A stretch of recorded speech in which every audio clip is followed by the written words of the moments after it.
हरिओम हरिओम हरिओम हरिओम हरिओम हरिओम माँ गंगे, हरिओम माँ गंगे माँ।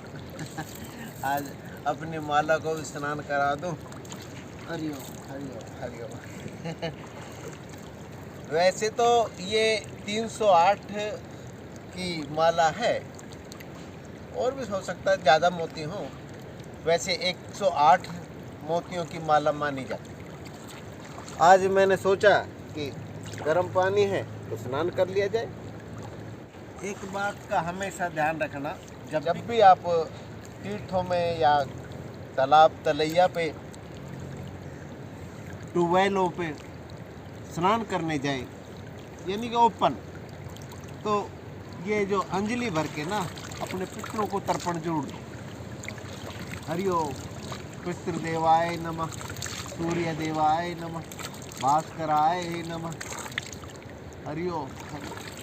इस प्रकार से जो आप तर्पण देते हैं, इसके पीछे साइंटिफिक रीजन तो है ही है। श्रद्धा जो है ना आपके अंदर बीज के रूप में पनप जाएगी और वो बहुत कुछ काम करेगी। चलो खैर, आज ये गर्म पानी महसूस हो रहा है, इसके बारे में मैं आपको बताना चाहता हूँ कि इसी प्रकार से सुख और दुख है। ये गर्म पानी है नहीं, टेम्परेचर बाहर का ठंडा है, इसलिए ये गर्म लग रहा है। और इसी प्रकार से हम सुख और दुख का भी अनुभव करते हैं। सुख और दुख का जो अनुभव है वो हमारे मस्तिष्क को किस तरीके से होता है, ये मैं अब आपको बता देना चाहता हूँ कि क्यों हमें सुख में दुख महसूस होता है और दुख में सुख महसूस होता है और दुख में ही सुख महसूस होने लगता है। क्या कारण है? हम हैबिचुअल हो जाते हैं, हम आदी हो जाएंगे जिसको हमने अपना लिया। जैसे अब गंगा जल को मैंने अपना लिया तो इसके हैबिचुअल हो जाएंगे, थोड़ी देर में ही मैं हैबिचुअल हो जाऊंगा। ये शरीर ना, इसको हैबिट पड़ जाती है और इसी में सुख का अनुभव महसूस होता है। और श्रद्धा जहाँ हो वहाँ पे तो बात ही क्या, ये तो कुछ भी नहीं। जब ये होते हैं आपके कुंभ के मेले, तब तो बहुत ज़्यादा ठंड पड़ती है। ज़्यादा दिसंबर के लास्ट दिनों में या 14 जैसे जनवरी में वो मकर संक्रांति का जो स्नान होता है, उस समय बहुत ज़्यादा ठंड होती है, परंतु ये जल गर्म लगता है। गर्म होता नहीं, लगता है टेम्परेचर बाहर होने के कारण, परंतु श्रद्धा और जहाँ विश्वास हो वहाँ पे एकदम से उसमें नदी में, गंगा जी में, जहाँ पे भी तालाब तलैया में उतर जाते हैं, वो श्रद्धा के कारण, पर बाद में वो आनंद आने लगता है। फिर तो कई डुबकी लगती है।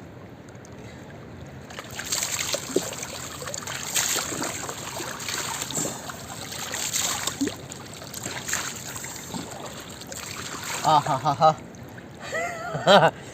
गंगा जी ने मेरी माला को पवित्र कर दिया और भाई शरीर को भी।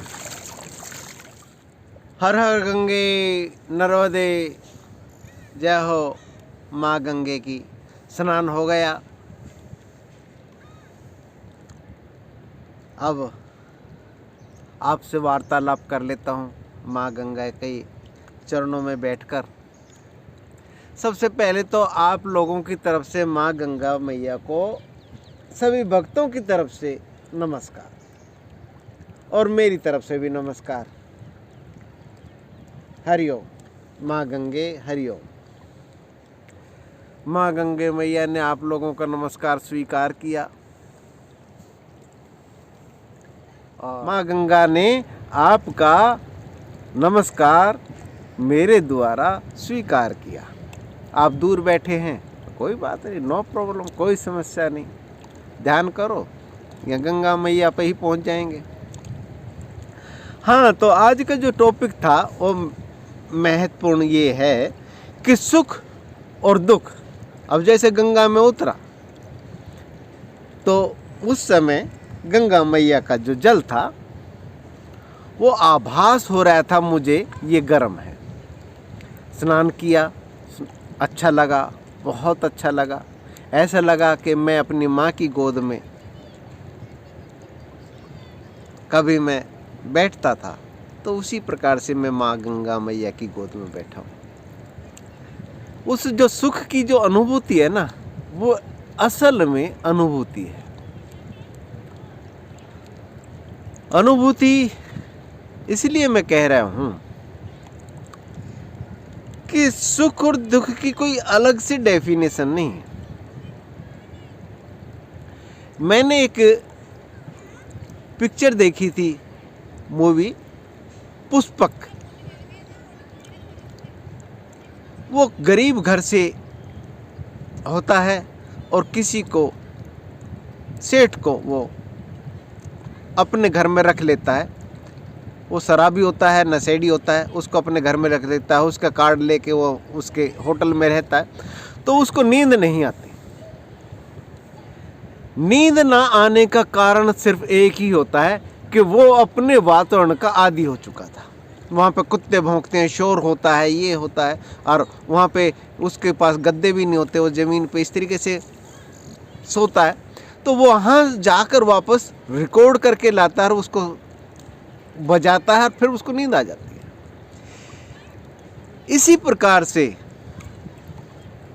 एक और उदाहरण देता हूँ मैं।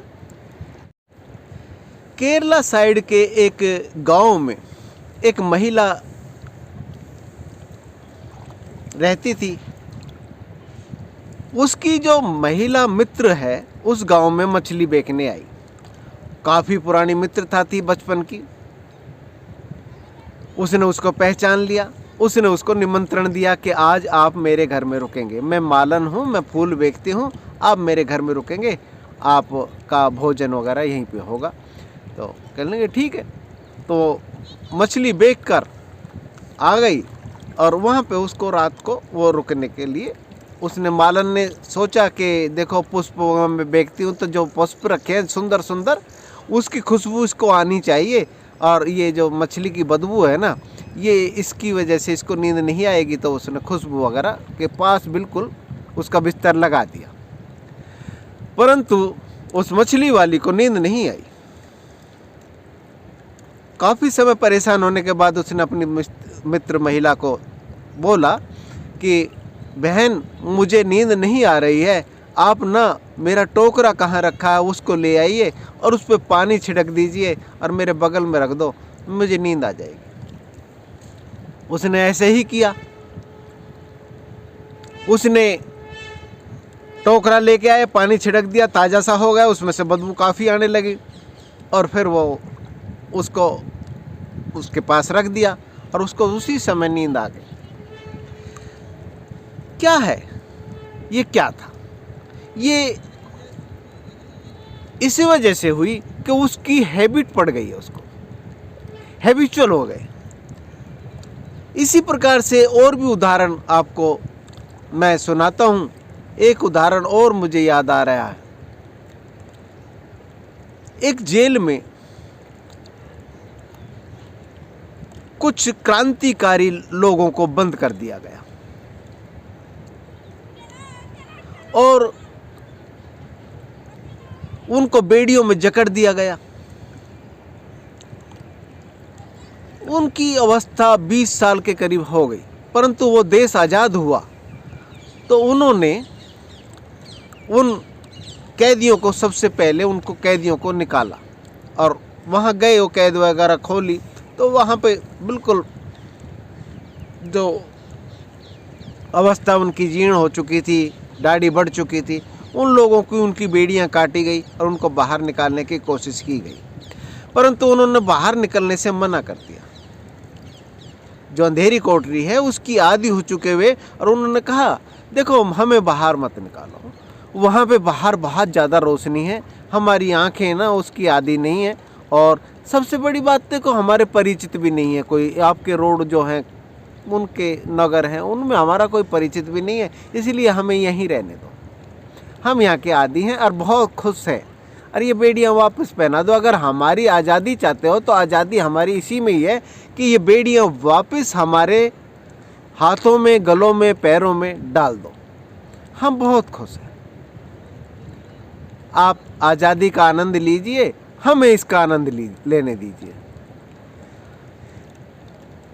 क्या कारण हुआ भाई? वो हैबिचुअल हो गए। अब ये जो सुख और दुख है ना, हमारी मानसिक स्थिति के ऊपर डिपेंड करता है। मैं इस दुख के बहुत नज़दीक भी रहा हूँ, जिससे कि मैं एक ऐसी अवस्था से गुजरा था 16-17 साल की अवस्था में। तो मैं कभी भी मंदिर जाता था, जब भी मंदिर जाता था, जहाँ पर भी धार्मिक स्थल होते थे वहाँ पे जाता था, तो हाथ जोड़ के मैं प्रार्थना करता था, हे देव, अधिदेव, मुझे दुख देना, ज़्यादा से ज़्यादा दुख देना, जिससे कि मैं आपको ना भूल पाऊँ। और आज मैं उस चीज़ को अनुभव करता हूँ कि मैं उस दुख का आदी हो चुका था, उसमें मुझे आनंद आता था। सच्चाई यही है, सच्चाई यही है कि उस दुख का मैं इतना हैबिचुअल हो गया था कि इतना हैबिचुअल हो गया था कि मैं उस दुख के बगैर रह ही नहीं सकता था। मेरा रहना दूभर हो गया था, इसलिए मैं दुख की ही प्रार्थना करता था। सुख की अनुभूति इंसान को मृत्यु भी प्रदान कर सकती है। ज़्यादा सुख मिल जाए तो मृत्यु भी प्रदान कर सकता है। इसीलिए इसी तरीके से अगर ज़्यादा दुख मिल जाए तो वो भी मृत्यु प्रदान कर सकता है। तो क्या है? ये मन की बनाई हुई स्थिति है, दिमाग की बनाई हुई स्थिति है, जिसमें हम रमण नहीं कर सकते। अगर वो दुख जो है स्लो मिलेगा, सहज मिलेगा, तो उसका हैबिचुअल हो जाता है। हमने फिर सुख क्यों मांगा? दुख से छुटकारा पाने के लिए। परंतु मैंने देखा है सुख भी अतिक्रमण करता है हमारे मनोमस्तिष्क पर, और उसका ज्यादा सुख ना, कहते ना कि ज्यादा गुड़ मिठास भी कड़वाहट का एहसास करा जाता है। इसी प्रकार से सुख भी कड़वाहट का एहसास कराने लगता है। मैंने देखा है, बहुत से ऐसे मित्रों से मिला हूँ जो धन धान्य से हर भरपूर हैं, जो बहुत ही गरीबी से निकले हैं और आज वो धनाढ्य हैं, परंतु फिर भी दुखी हैं। फिर भी दुखी नहीं है, एक्चुअल में ये कहना ही गलत है। वो पहले भी दुखी थे जब धन नहीं था, और धन मिल गया, संपत्ति मिल गई, सब प्रकार के सुख मिल गए, फिर से वो दुखी हो गए। तो परिभाषा यही निकलती है कि सुख दुख जो ना सम होने चाहिए। और मेरा तो यही मानना है कि जितने भी हम उपमाएं देखते हैं, वो सुख और दुख की अनुभूति मस्तिष्क को है, मन को है। इससे हमें बचने के उपाय करने का एक ही महत्वपूर्ण योगदान रहा है ऋषियों का, महात्माओं का। जितने भी कंदराओं समाज से जाके वहाँ पे उन्होंने तपस्या की है, साधना की है, उन्होंने भी यही निष्कर्ष निकाला है। जिन्होंने साधना में रत हो गए हैं बचपन से ही, और उन्होंने भी एक ही निष्कर्ष निकाला है। वो निष्कर्ष क्या है कि सुख और दुख की जो अनुभूति है ये निरर्थक है। आप शांति में उतरिए, अर्थात अपने स्वरूप में उतरिए। अपना जो स्वरूप है आत्मा का, वो शांति में है, आनंद में है, परमानंद में है। जो परमानंद में उतरने के बाद वो अनुभूति अंदर होती है, बाह्य सुखों से नहीं। गाड़ियां हैं, मर्सिडीज हैं, बंगले हैं, सुंदर पत्नियां हैं, धन धान्य से भरपूर हैं, परंतु फिर भी दुखी हैं। मैंने देखा है, BMW है, मेरे मित्र भी हैं, बहुत बढ़िया बढ़िया गाड़ी ले आते हैं और मुझे पार्टी के लिए ऑफ़र भी करते हैं कि मैं ये गाड़ी लेके आया हूँ, आपको पार्टी देता हूँ। तो मैं कह देता हूँ कि यार मेरी तो पार्टी आपको देख के ही होगी, आप खुश हो ना, तो ये खुशी बनी रहे तो ही मेरी पार्टी है। परंतु कुछ महीनों बाद फिर कहते नहीं नहीं यार ये गाड़ी मज़ेदार नहीं, वो ये वाली नई आई है MG हेक्टर, पता नहीं कौन सी ऐसी है, वो ले आए हमारे दूसरे मित्र। और बाद में बड़ा मतलब बहुत, पहले तो बहुत ज़्यादा खुश थे और भाई बहुत अच्छा था, परंतु बाद में पता चला वो 4-5 की एवरेज देती है। बड़ा संकट में गिर गए। तो कहने का ये है कि इस प्रकार की जो सिस्टम है ना, ये मानसिक तनाव देता है। जो बाहर के बाह्य सुख है ना, ये इंद्रियां जितनी भी बाहर की तरफ सुख को ढूंढती हैं, वो दुख का ही पहलू ढूंढती हैं। सिक्के का दूसरा पहलू दुख है, और सुख इसका पहला पहलू लगा लो या दुख पहला पहलू लगा लो, कहने के सिक्के के दोनों पहलू हैं। और ये तो सम चलेंगी। जैसे गंगा जी है, गंगा जी का ये जो तट है ना, देख रहे हैं आप, ये जो तट है ना, इस पे कितने पत्थर हैं, पर एक तट ऐसा भी है जिधर रेत है। तो ये गंगा जी के भी तो दो किनारे हैं, जीवन के भी दो किनारे हैं, सुख और दुख। ये तो चलते ही रहेंगे, परंतु इनसे उठने की कोशिश कीजिए। वो आपकी अनुभूति है, अंदर के सुख को, अपने आत्म आनंद को अनुभव कीजिए।